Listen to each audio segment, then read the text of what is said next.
What happens when a brilliant black student's groundbreaking work is stolen by the very professor who should be protecting it?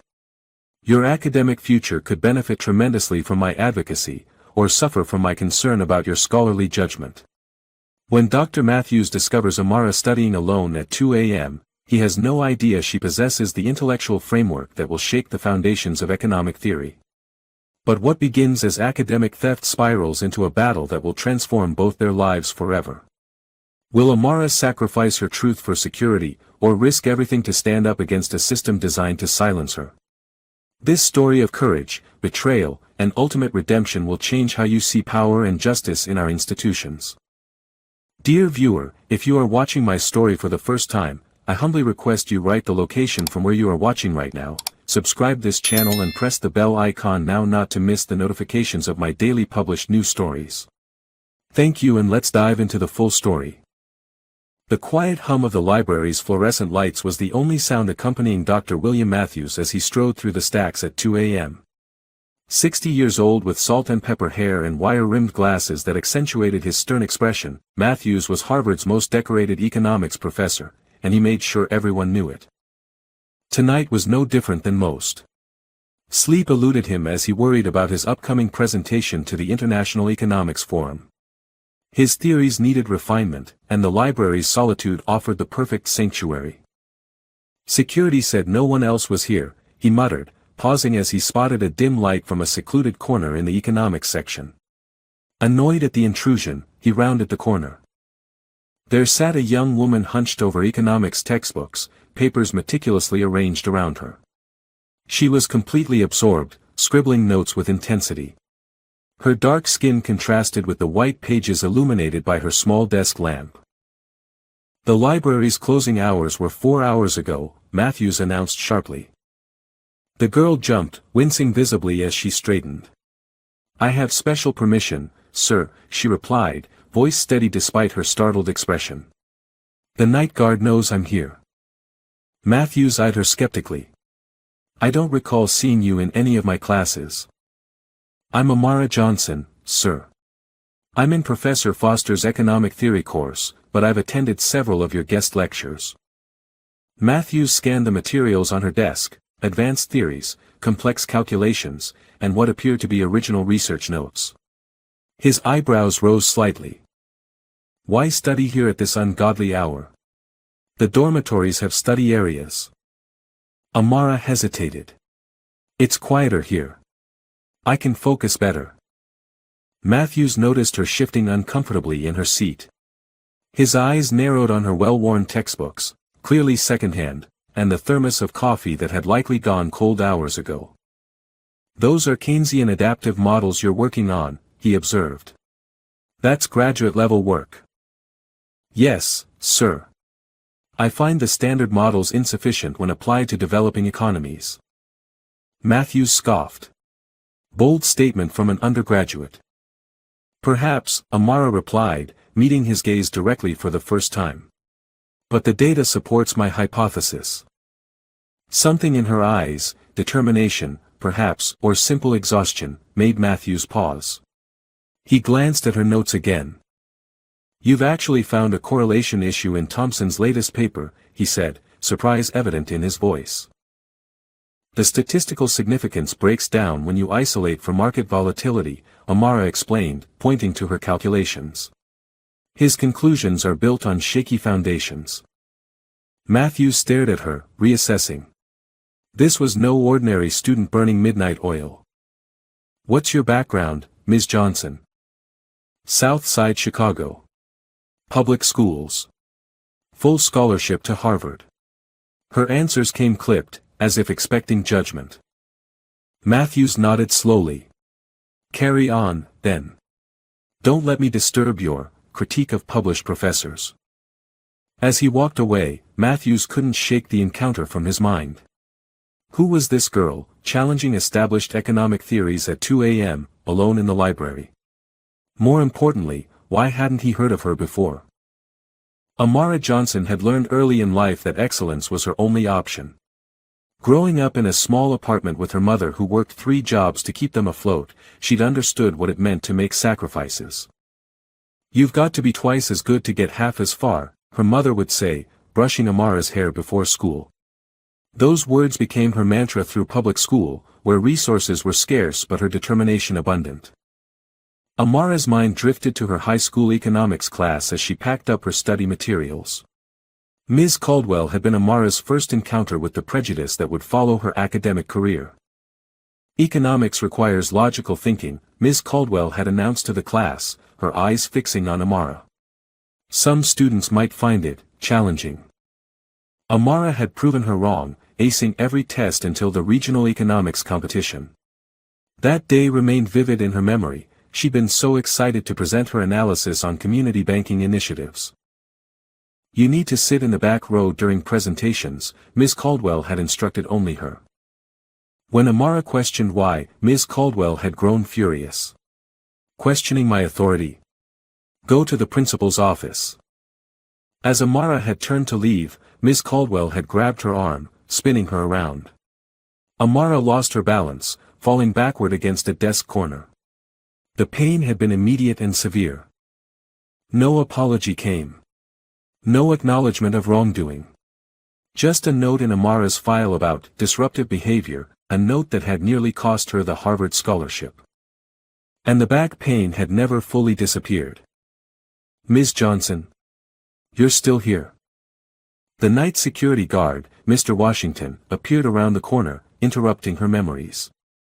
Just leaving, Mr. Washington, Amara smiled weakly, carefully standing to avoid triggering the familiar pain.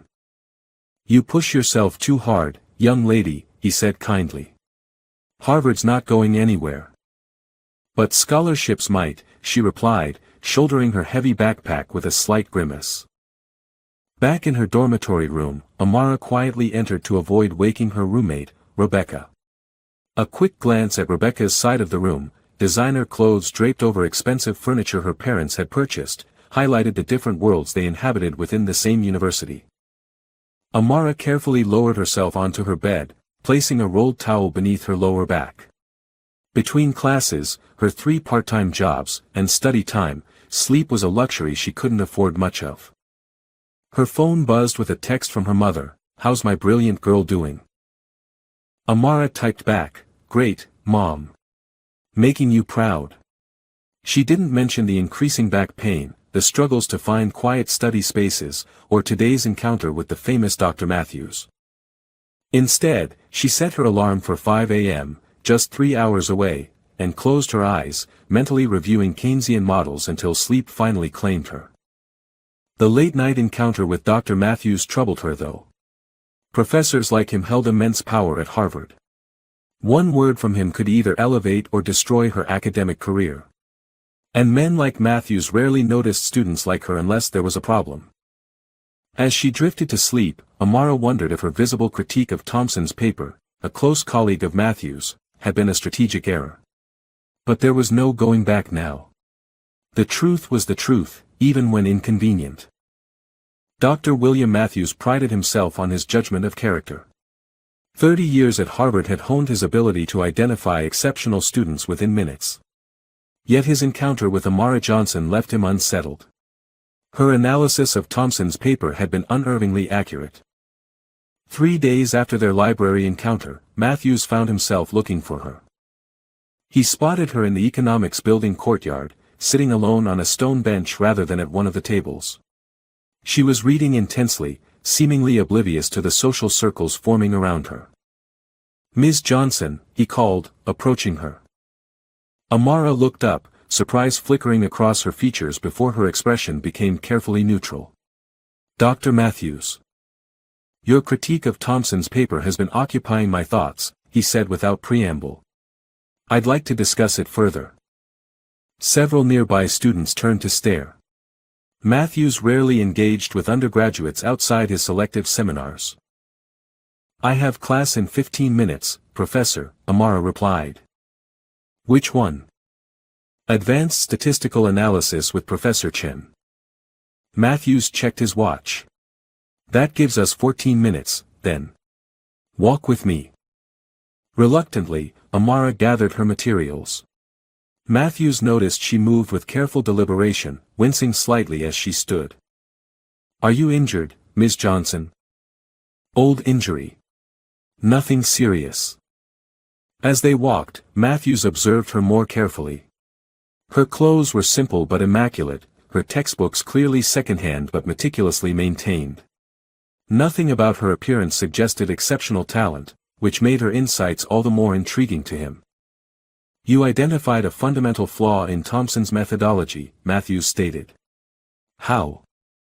"The data didn't support the conclusions," Amara said simply. "When controlling for market volatility in developing economies, the correlation disappeared. Most undergraduates wouldn't think to isolate that variable. Most undergraduates haven't lived in communities where economic theories fail to explain daily realities." Matthews raised an eyebrow. "Meaning?"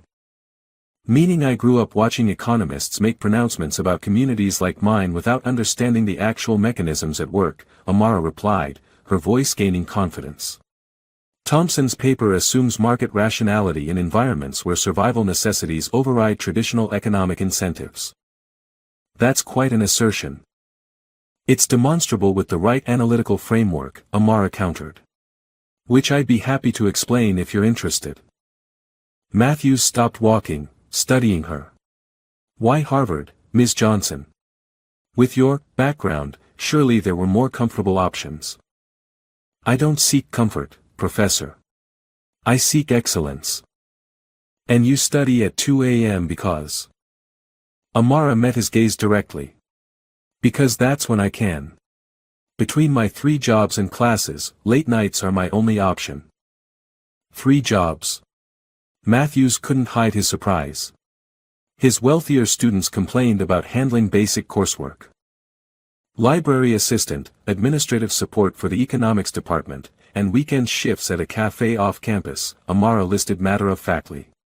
Scholarship covers tuition, not living expenses. They reached the building where her next class would begin. Matthews found himself genuinely curious, a rarity with undergraduates. "Your analysis of Thompson's work, have you written it up formally?"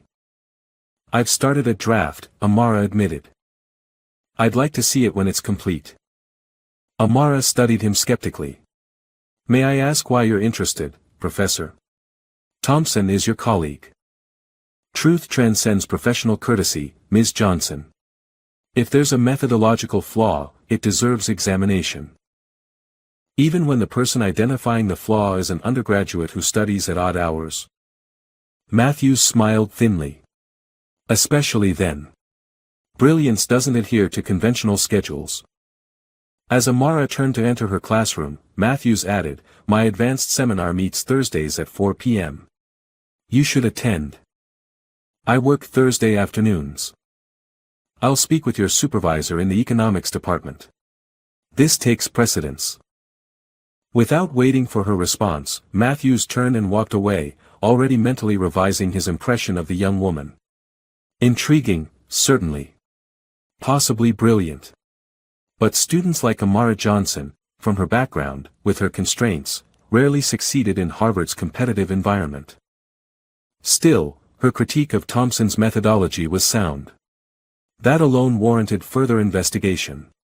Whether she herself was worthy of his mentorship remained to be seen. The following Thursday, Amara slipped into the back row of Matthews' advanced seminar, acutely aware of the curious glances from other students.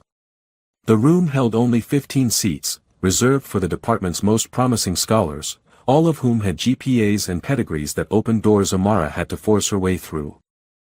Matthews acknowledged her presence with the briefest of nods before launching into a lecture on market inefficiencies. Amara listened intently, taking meticulous notes while ignoring the occasional side-eye from her classmates. "The Bretton Woods system's collapse demonstrates the inherent instability of fixed exchange regimes," Matthews was saying. "But what factors precipitated the timing of this inevitable failure?" Several hands shot up. Matthews ignored them all, his gaze fixing on Amara. "Ms. Johnson. Your thoughts?" The room fell silent, all eyes turning toward her. Amara straightened, ignoring the twinge in her back. While conventional analysis focuses on Nixon's policies, the fundamental destabilization began earlier with structural inequalities in how the system distributed adjustment burdens between deficit and surplus countries, she replied steadily. Developing nations bore disproportionate costs despite their minimal role in system design. Matthew's eyes narrowed. Interesting perspective. Some might call it revisionist. Only if one considers inclusive economic analysis revisionist, Professor. A ripple of murmurs swept through the classroom. No one challenged Matthews so directly. Bold statement, Matthews replied, a calculating look in his eyes. Can you support it? With empirical data from 17 countries across 3 continents, Amara confirmed. The adjustment patterns show clear statistical biases that correlate with colonial relationships rather than pure market forces. For the remainder of the class, Matthews engaged Amara in intellectual sparring that left the other students silent observers. When the session ended, Amara gathered her materials quickly, hoping to reach her cafe's shift on time. Ms. Johnson, a moment, Matthews called. Amara approached his desk as the other students filed out, whispering among themselves. You've clearly done extensive research beyond standard undergraduate curricula, Matthews observed. Economics isn't just academic for me, Professor.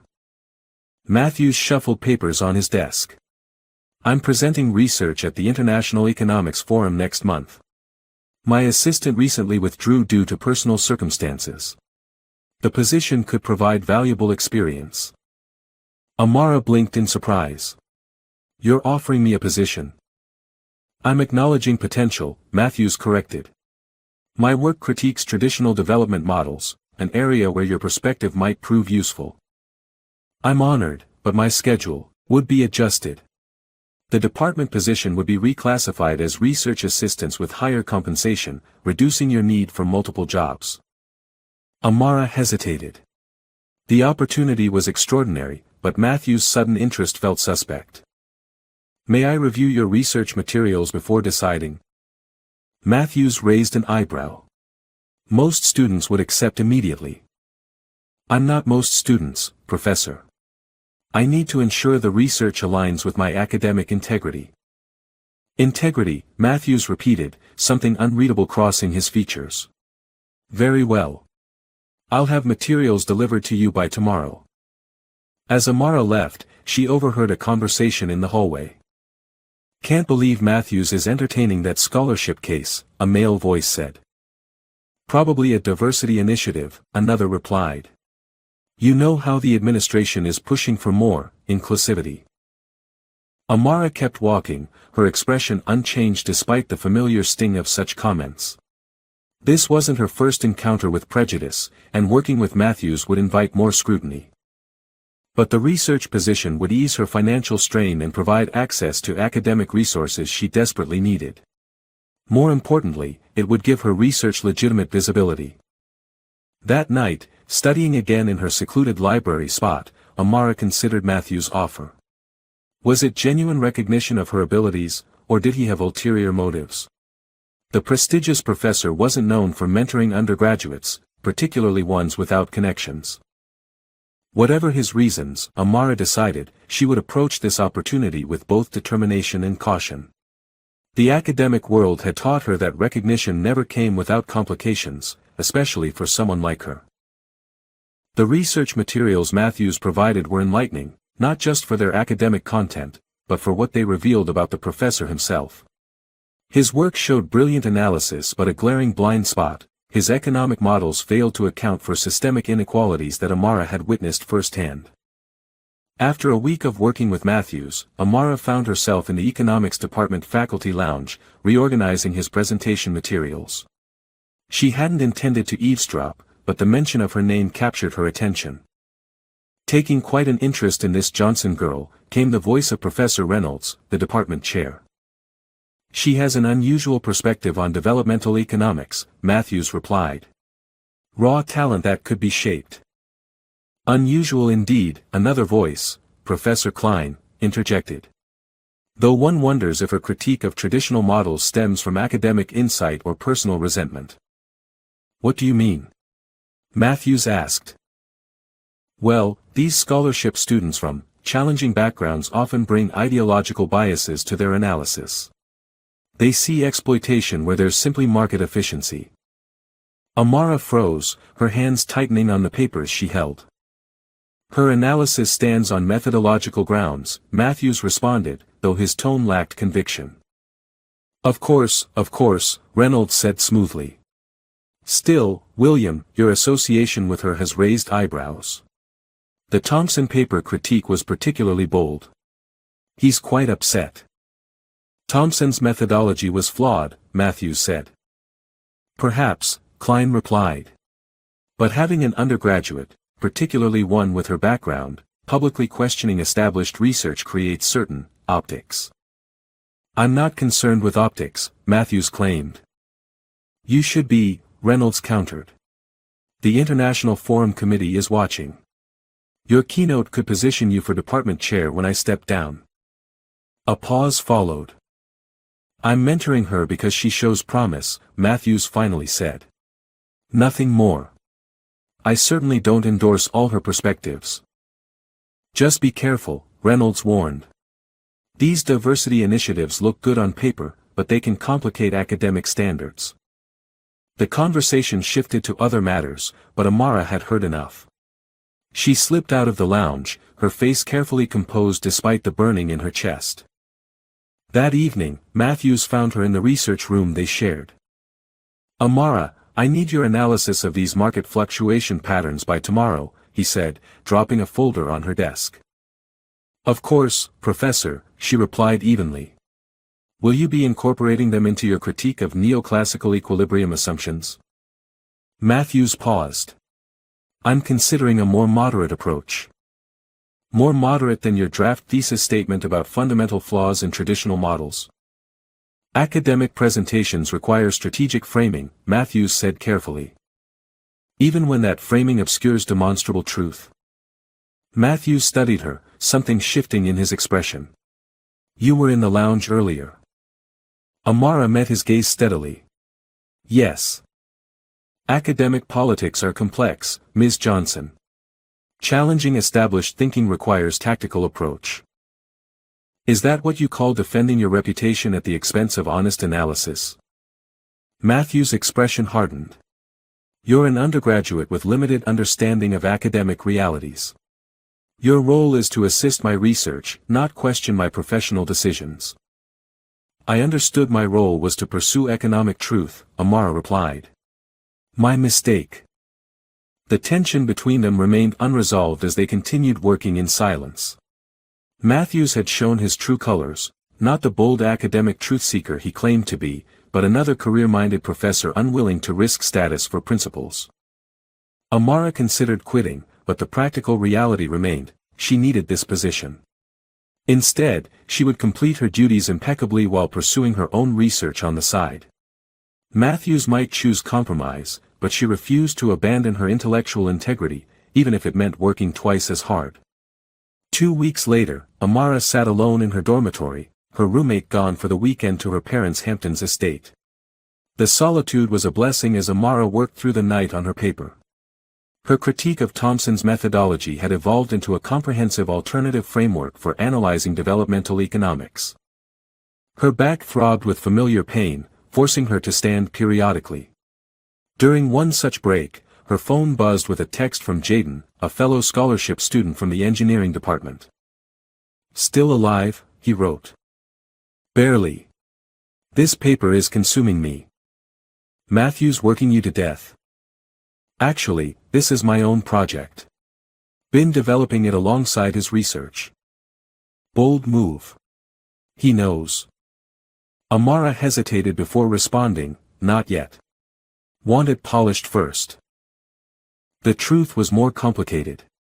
Matthews had grown increasingly distant, his initial interest in her insights waning as the International Forum approached. He'd systematically removed her most innovative contributions from his presentation, reverting to safer, established positions that wouldn't challenge his colleagues.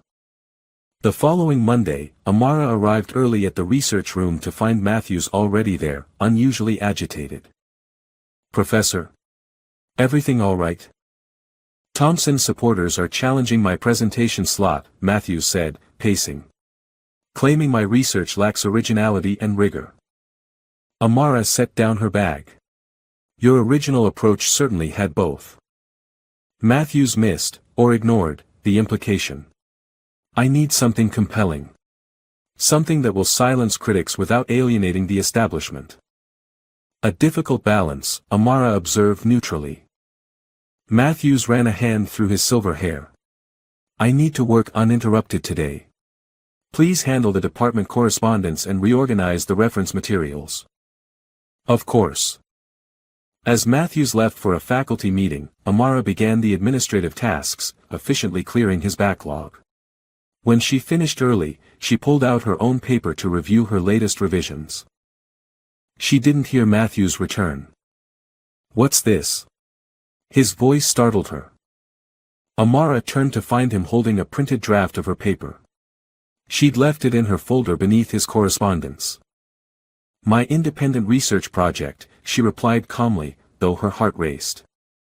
Matthews flipped through the pages, his expression changing as he read. This extends the critique of Thompson's work into an entirely new framework. Yes. I've been developing it alongside my assistants with your research. Why didn't you share this? You seemed increasingly uninterested in challenging established paradigms. Matthews continued reading, sinking into his chair. This correlation analysis between colonial histories and present-day market distortions demonstrates that supposed market inefficiencies actually reflect structural power imbalances in the global economy, Amara finished. The data supports it conclusively. This is significant, Matthews admitted, still scanning the pages. Thank you. Matthews looked up at her, calculation evident in his eyes. With refinement, this could address the originality concerns about my presentation. Amara stiffened. My framework contradicts several positions you've recently adopted. Academic presentations evolve, Matthews dismissed. These insights could strengthen my overall position. These are my insights, Professor. My research. Matthews set the paper down. Developed while working as my research assistant, using university resources. Using publicly available data and methodologies I developed independently, Amara countered. The work reflects my lived experience and academic analysis. Your lived experience wouldn't have academic platform without my interest in your potential, Matthews said, his tone hardening. I recognized your talent when others dismissed you. Recognition isn't ownership, Professor. Matthews leaned back, studying her. Are you planning to publish this? Eventually, yes. After proper peer review. Ambitious for an undergraduate, Matthews remarked. Such work typically requires faculty sponsorship. The implication hung between them. Without his support, her paper, no matter how brilliant, would struggle to find legitimate academic consideration. I'd hoped for your mentorship, Professor.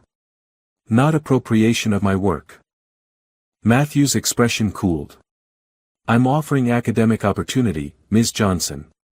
Your work, refined and presented within my research, would reach audiences otherwise inaccessible to you. With my name where in the credits? As a research assistant, certainly. Amara met his gaze steadily. That's not collaboration. That's exploitation. That's academia, Matthews corrected. Your idealism is admirable but naive. This is how careers are built. Not mine, Amara said firmly, reaching for her paper. Matthews placed his hand on it. Consider carefully, Ms. Johnson. Your academic future could benefit tremendously from my advocacy, or suffer from my concern about your scholarly judgment. The threat was thinly veiled but unmistakable. Amara felt a cold weight settle in her stomach as she recognized the impossible choice before her, surrender her work or face the potential destruction of her academic prospects. I'll need time to consider, she said finally. Matthews smiled thinly. Of course. Take until tomorrow. Academic decisions shouldn't be rushed. As Amara gathered her belongings to leave, she realized that Matthews had shown his true character. The question now was whether she could protect her work without sacrificing her future. The International Economics Forum arrived with fanfare. Hosted in Harvard's prestigious Sanders Theater, the event attracted economists from leading institutions worldwide.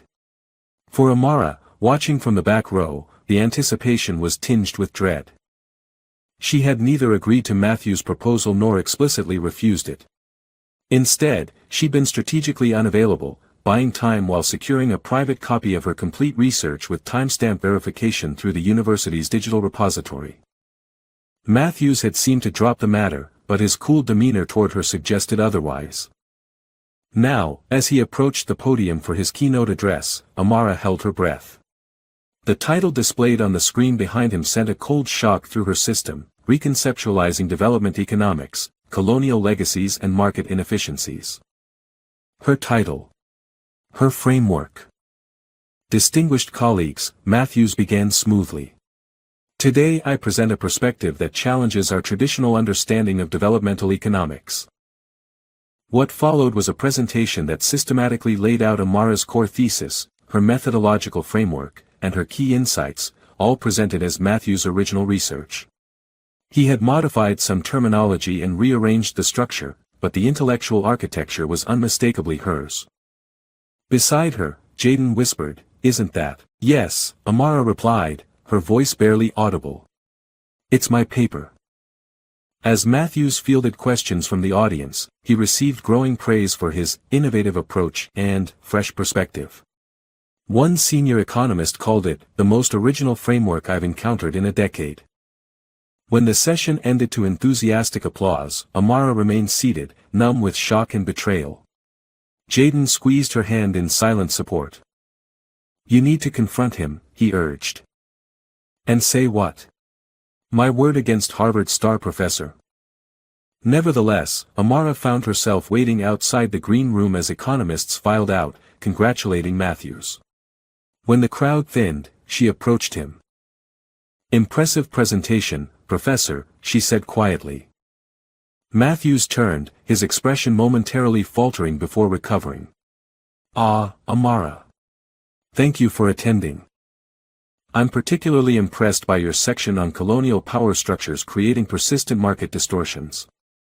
The statistical methodology was familiar." Matthews glanced around before responding, his voice low. "This isn't the place for this discussion. Is there a place for discussing academic theft?" His expression hardened. "I incorporated certain analytical approaches you assisted with, certainly. That's what research assistants do. I didn't assist with that framework. I created it. Those are my findings, my methodology, my conclusions, presented without attribution. Your work was preliminary, unrefined. I elevated it to rigorous academic standards. By removing my name entirely." Dean Wilson approached before Matthews could respond. "William. Brilliant presentation. The committee is absolutely buzzing about it." Matthews smiled broadly. "Thank you, Robert. I'm pleased it was well received." "Well received" is an understatement. This could redefine developmental economics discourse. Wilson noticed Amara. "And you are?" Before Amara could answer, Matthews interjected, "One of my research assistants. She's been handling administrative coordination for the presentation." "Ah, excellent. Always good to see students involved in the background work." When Wilson moved on, Matthews turned back to Amara, his voice hardening. "Listen carefully. You're an undergraduate with no academic standing. I am a tenured professor with 30 years of published research. Consider what challenging me would mean for your future. Are you threatening me? I'm explaining reality. Academia has hierarchies for a reason. Your contributions have been noted in my personal records, which is appropriate for an assistant. Expecting more reflects entitlement, not merit. Using my work without attribution isn't about hierarchy. It's about ethics." Matthews' expression darkened. "Be very careful, Ms. Johnson. Your scholarship status comes up for review next semester. As a department senior member, my assessment of your academic conduct carries significant weight. The threat couldn't be clearer. Challenge him, and he would use his influence to jeopardize her scholarship, her only path to completing her education. Consider your future carefully, Matthews added, his tone softening to something almost paternal. This is how academia works. Your time will come, but attacking established scholars only damages your prospects. As he walked away to receive more accolades, Amara stood frozen, the injustice burning in her chest. She had expected better from Harvard, from academia, from Matthews, but most of all, she had expected better from herself. Why hadn't she protected her work more effectively? Why had she trusted a system that had never given her reason to trust it?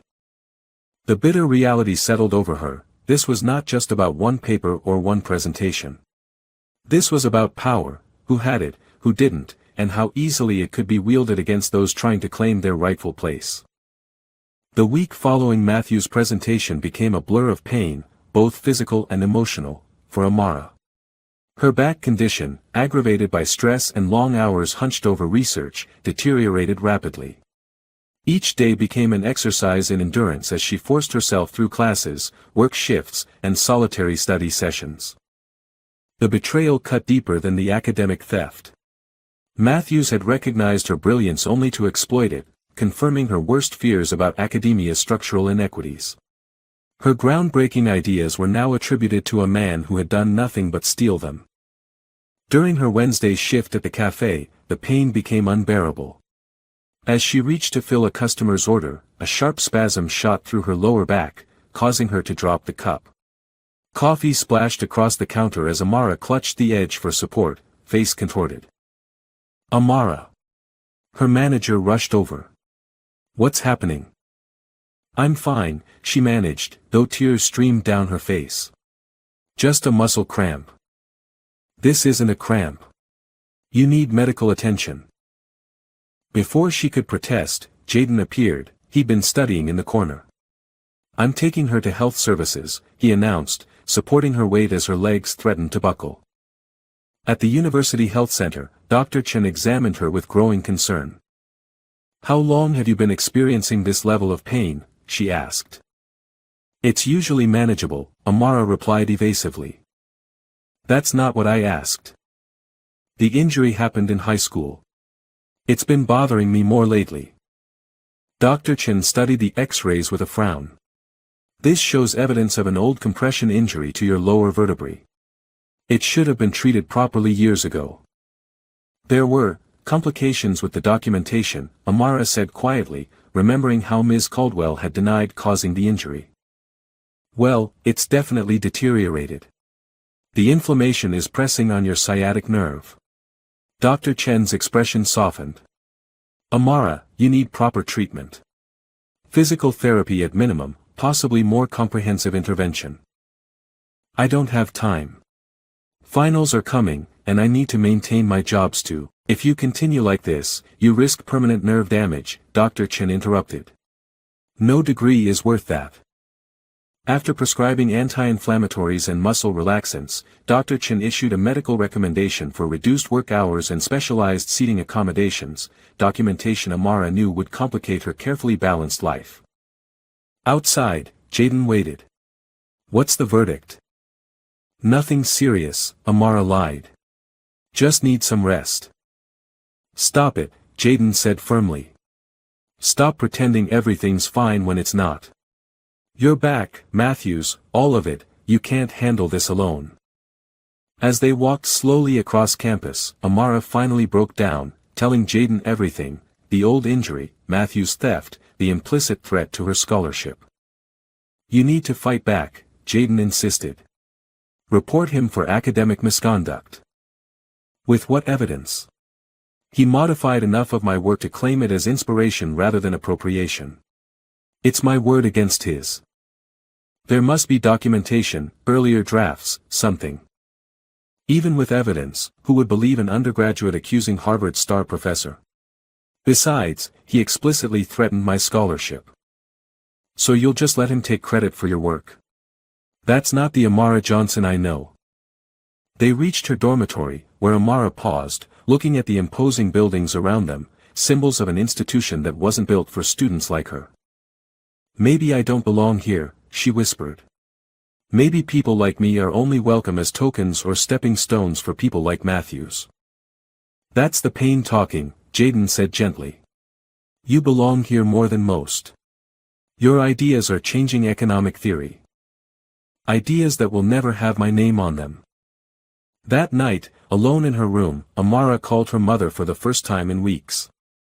"Baby, you sound terrible," her mother said immediately. "What's wrong?" Amara had intended to maintain her usual facade of confidence, but something broke inside her. Through tears, she confessed everything: the worsening back pain, Matthew's betrayal, her growing despair.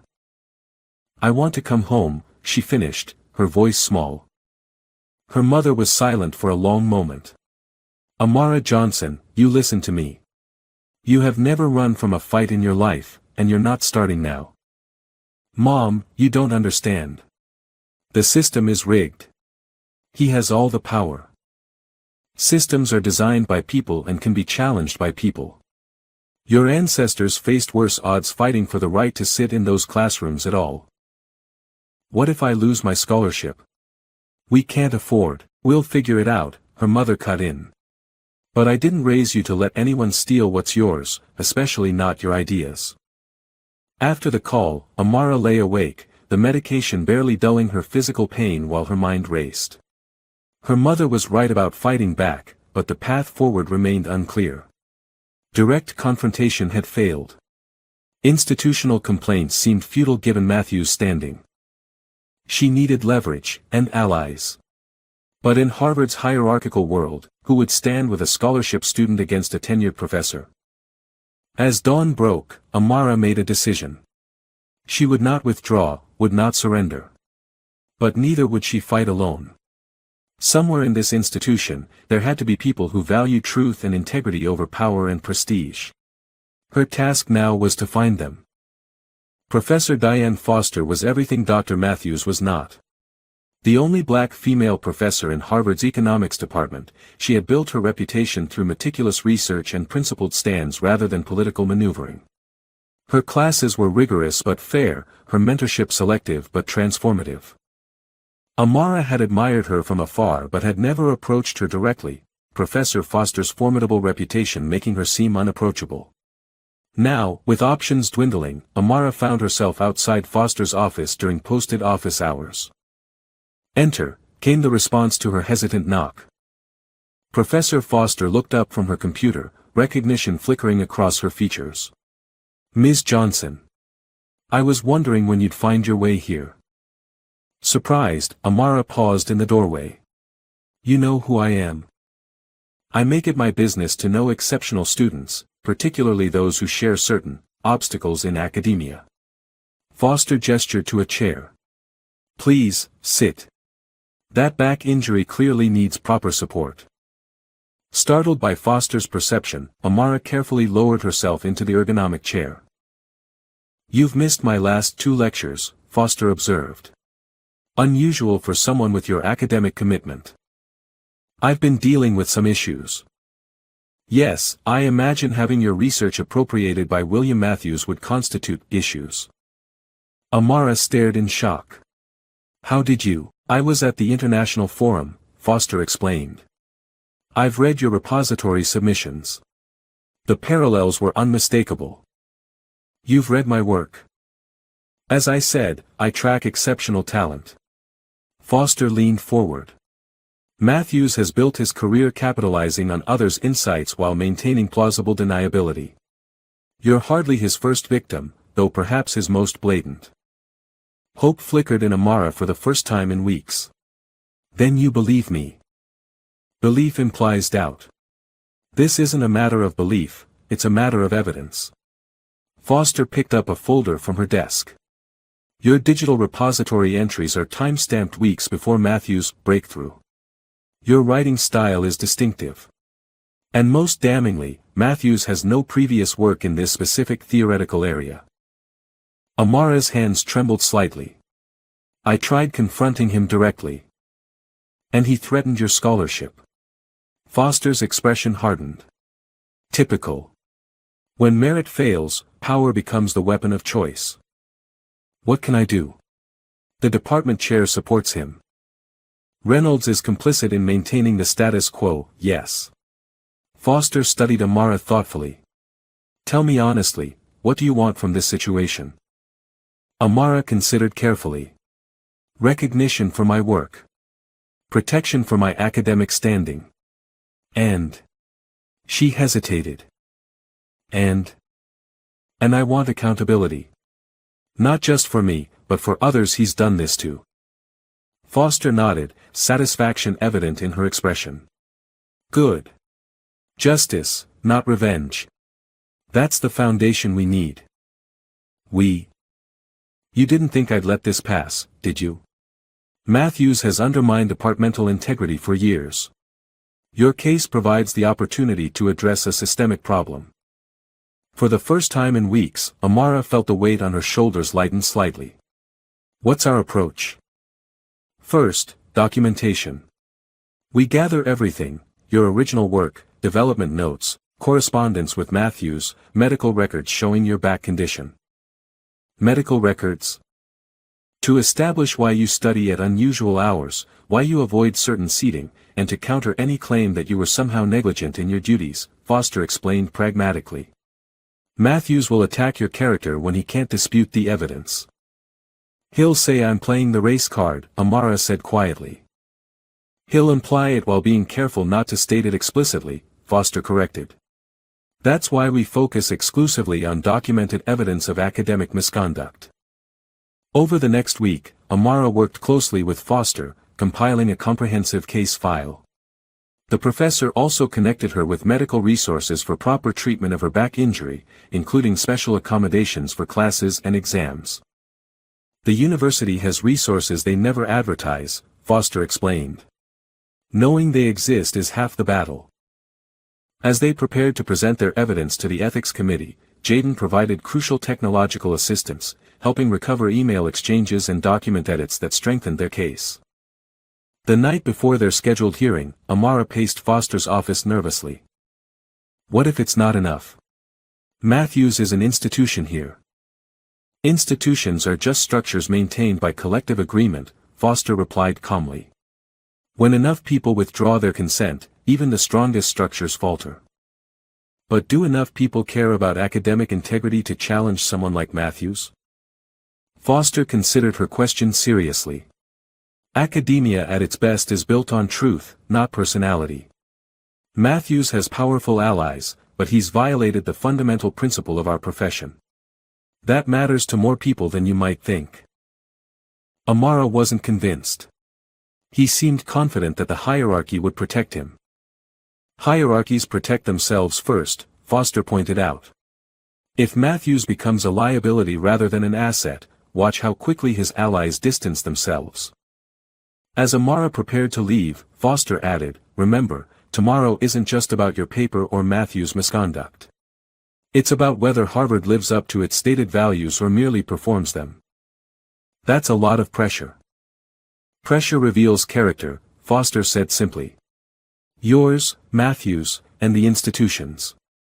Be prepared for all outcomes, but stand firm in your truth.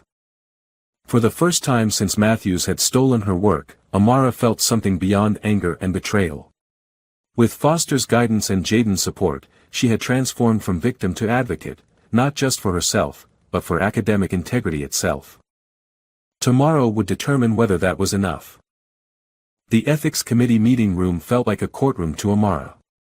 5 senior faculty members sat behind a curved table, with Dean Wilson at the center. Matthews sat to one side, flanked by Professor Reynolds. The atmosphere was tense as Professor Foster guided Amara to their seats. This is highly irregular, Reynolds began immediately. An undergraduate bringing accusations against a distinguished faculty member should be handled at the departmental level first. Given that you, as department chair, are personally implicated in enabling the misconduct, that would hardly be appropriate, Foster responded calmly. Wilson cleared his throat. Let's proceed with the facts. Professor Foster, as the faculty sponsor for this complaint, please present your evidence. Foster nodded to Amara, who opened her laptop. Connected to the room's projection system, she displayed a comprehensive timeline establishing her original research, its development, and its subsequent appearance in Matthew's presentation. As you can see, Amara explained, her voice steady despite her racing heart, my framework for analyzing colonial economic structures and their persistent market effects was fully developed 3 months before Dr. Matthews' presentation. She methodically walked through the documentation, time-stamped repository entries, development notes, correspondence with academic journals, and finally, side-by-side comparisons of her work with Matthews' presentation. The theoretical architecture is identical, she concluded. The methodology follows the exact pattern I developed. Even the statistical anomalies I identified appear in his presentation with only terminological modifications. Matthews leaned forward. This is absurd. Ms. Johnson worked as my research assistant. Any similarities reflect my mentorship and direction of her nascent ideas. That's demonstrably false, Foster interjected, producing additional evidence. Ms. Johnson's framework was fully formed before she began working with you. In fact, her application materials to Harvard 3 years ago contained the preliminary concept. Amara displayed emails showing Matthews' initial dismissal of her theoretical approach, followed by his growing interest after seeing her fully developed paper. The committee members exchanged glances. One asked, Dr. Matthews, did you credit Ms. Johnson in your presentation materials or subsequent paper submissions? She was a research assistant, Matthews replied dismissively.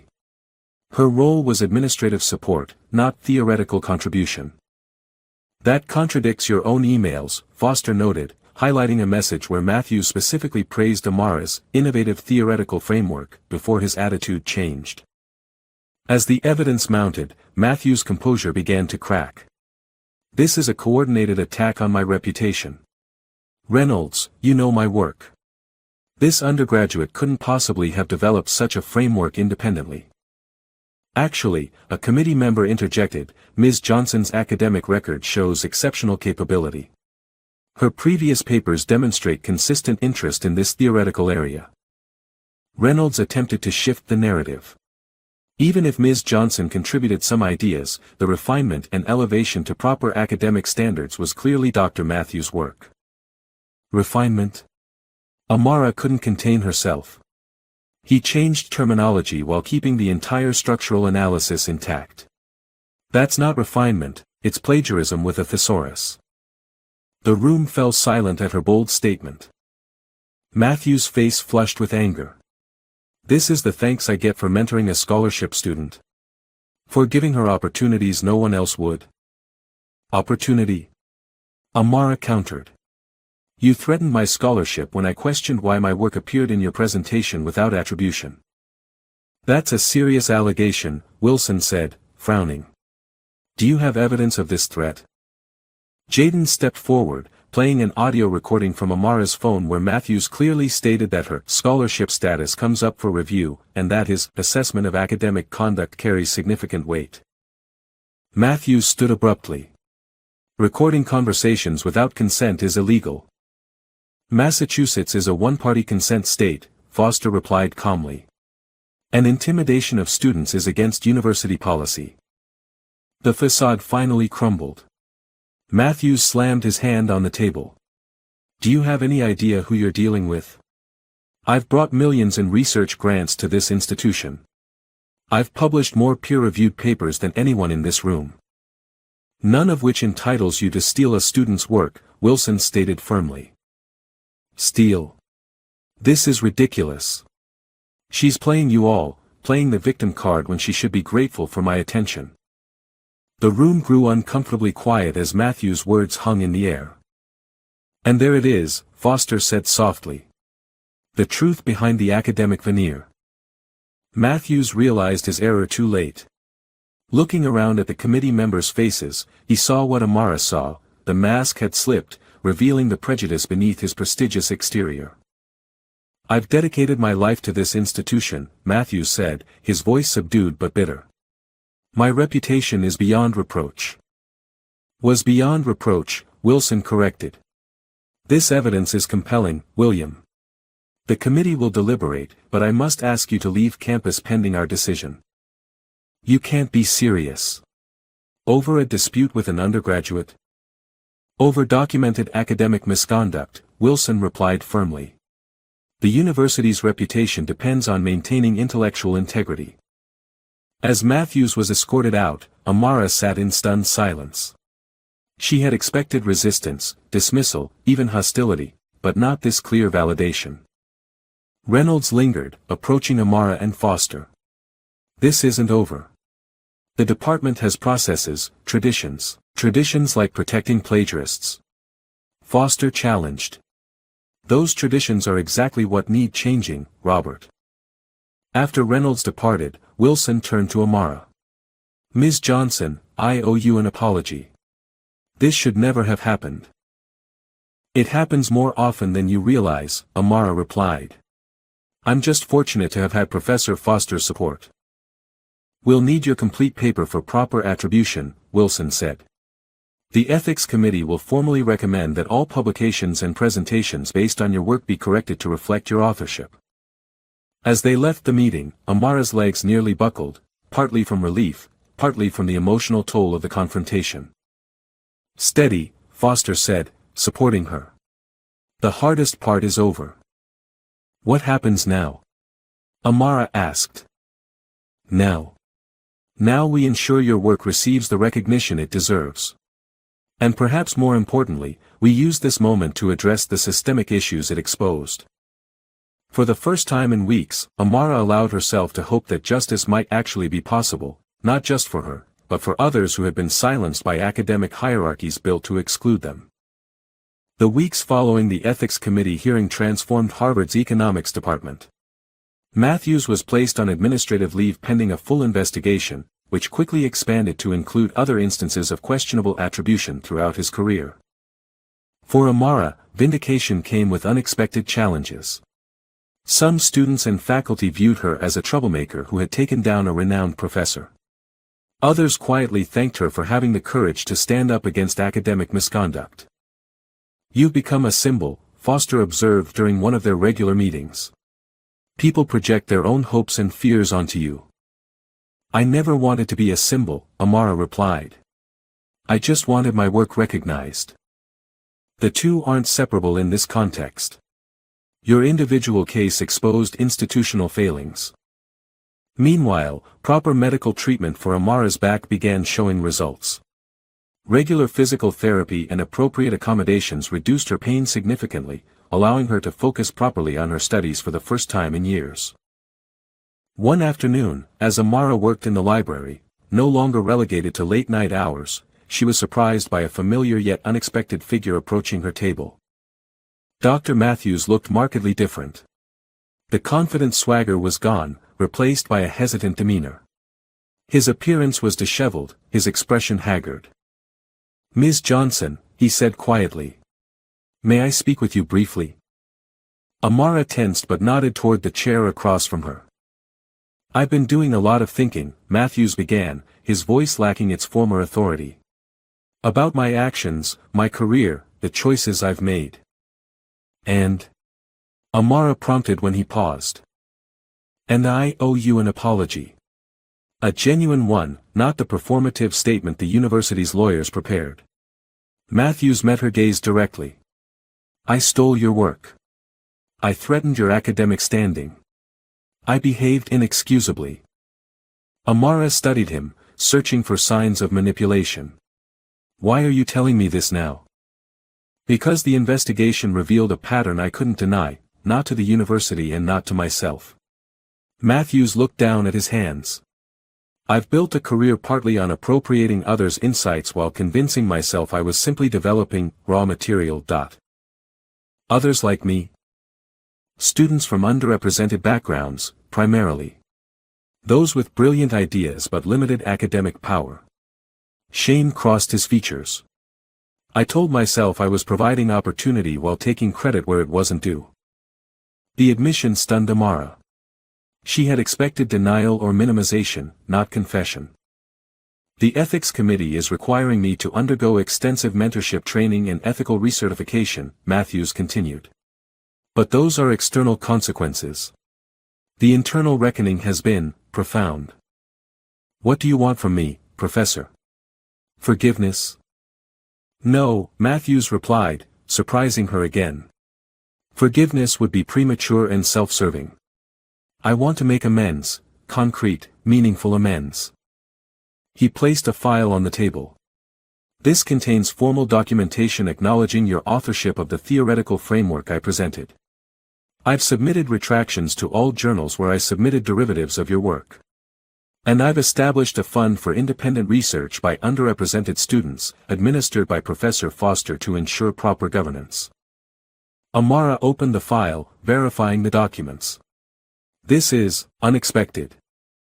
It's the minimum required for integrity, Matthews said simply. I've also declined the department chair position. My recommendation to the committee is that Professor Foster be appointed instead. Why tell me this? Because you deserve to know that your courage had impact beyond your individual case.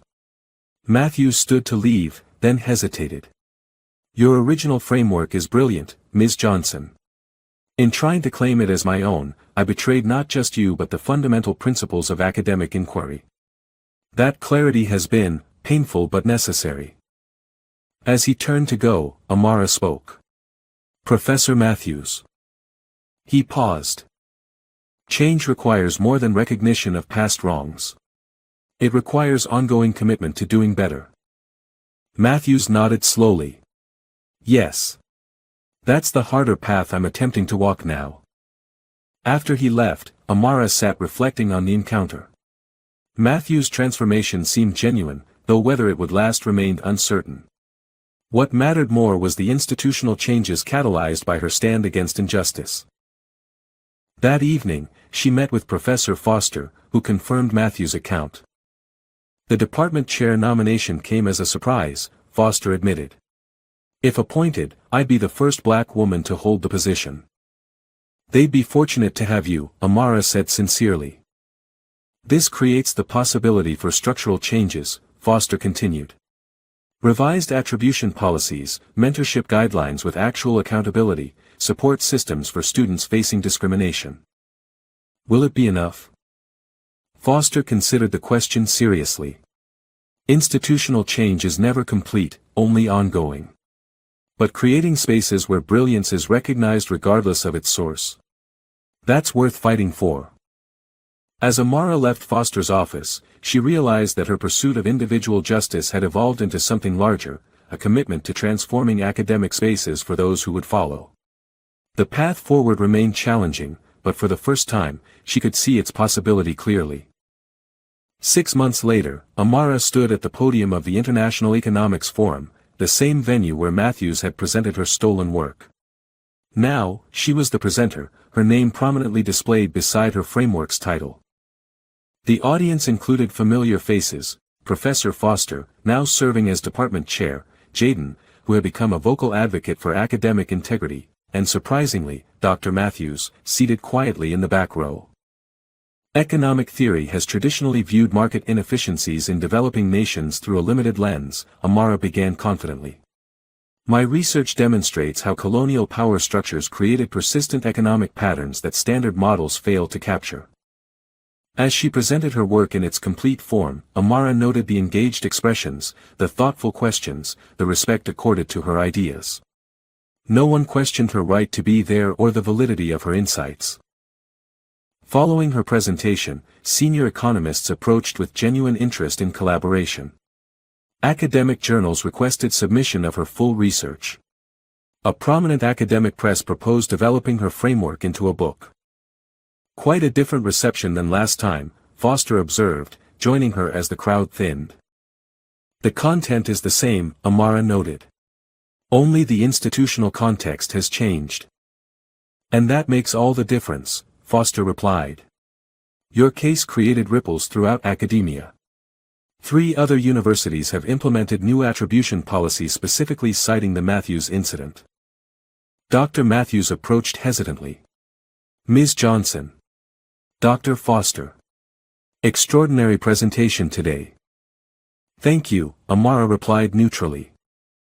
I've been implementing the mentorship program we discussed, Matthews said. 20 students from underrepresented backgrounds are receiving direct support and attribution guarantees for their research. That's commendable, Foster acknowledged. Sustained commitment to change matters more than momentary remorse. Matthews nodded, understanding the implicit challenge. Indeed. Which is why I've accepted a position teaching ethics in academic research at the community college level. I believe my experience offers valuable perspective. After Matthews departed, Amara and Foster walked through campus together. Your back seems much improved, Foster observed. Proper treatment makes all the difference, Amara replied.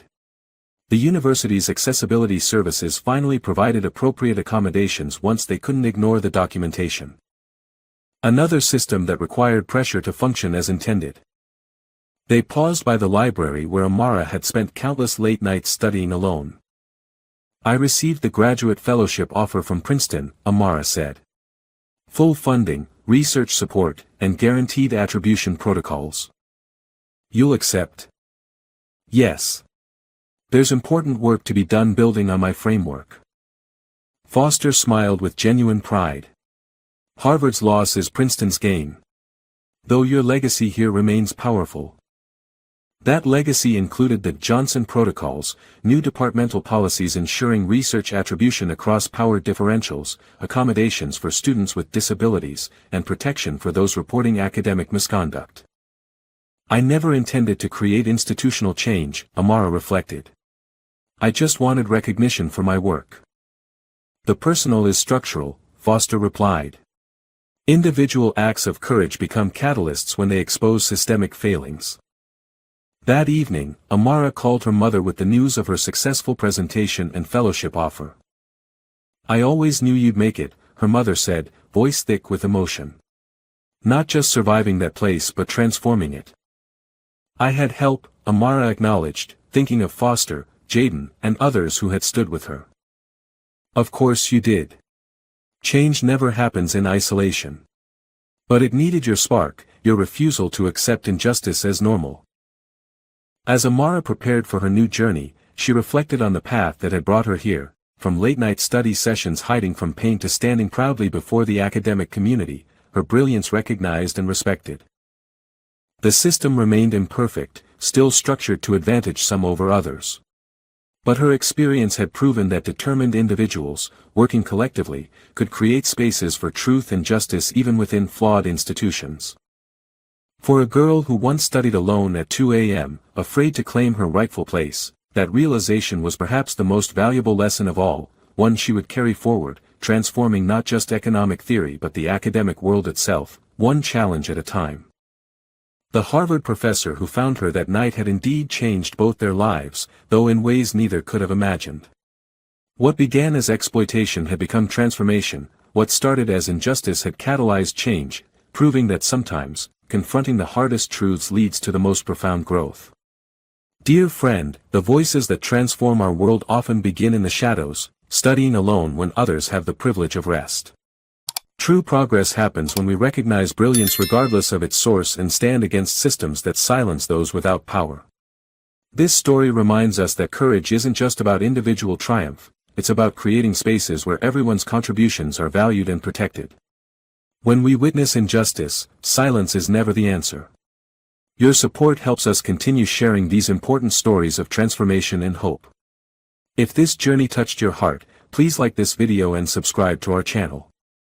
Together, we can amplify the voices that change our world, one truth at a time.